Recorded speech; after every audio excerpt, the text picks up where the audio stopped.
a lot of young people now are graduating with so much student loan debt that it's almost like having a mortgage anyway. So we're basically graduating with the debt load of a house, but we're not getting a house for it, which is totally ridiculous.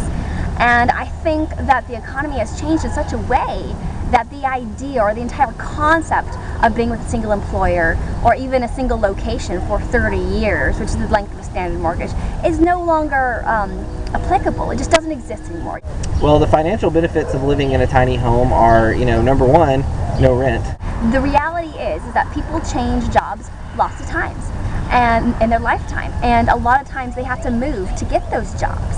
And so having a house in a single location that's literally attached to the ground and can't be moved is really a not practical lifestyle for young people anymore. What a lot of people miss is it's important to have the land, and so we got the land first before we put our tiny home on it, because otherwise you're just going to be renting and you're probably not going to be saving any money.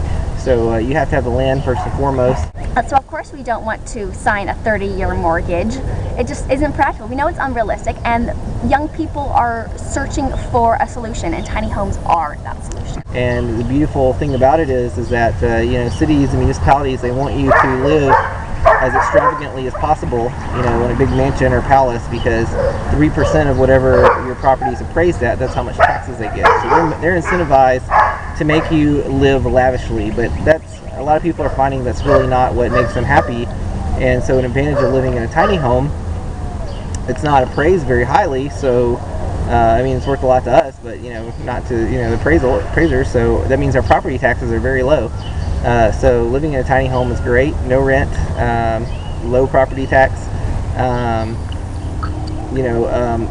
Electrical outlays, since we're doing solar electricity and we're not running. We had, even in our one-bedroom apartment, we were paying like $200 a month for electricity, which was ridiculous.